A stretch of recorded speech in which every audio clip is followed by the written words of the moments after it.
आता मी काय हिटलर नाही, मी लोकांचा सेवेकरी आहे. लोकांची सेवा करून आतापर्यंत आपण मोठे झालेले कार्यकर्ते आहोत.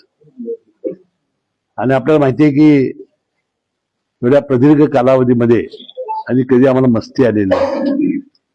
आमची ना बाप जादेची कुणाची पुण्याई होती, ना आमचे वडील खासदार आमदार होते.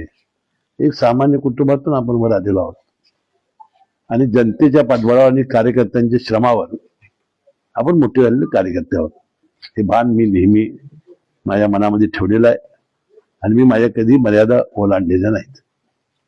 मी आता जवळजवळ 21-22 वर्ष राज्याचा मंत्री आहे.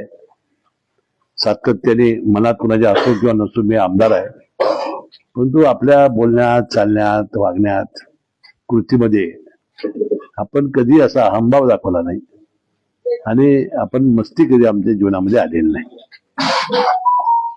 हे आहे गोकुळचं श्रीखंड. अगदी जिभेवर रेंगाळणार. जिभेवरच नाही तर मनावरही रेंगाळणार. गोकुळ श्रीखंड, मनावर रेंगाळणार.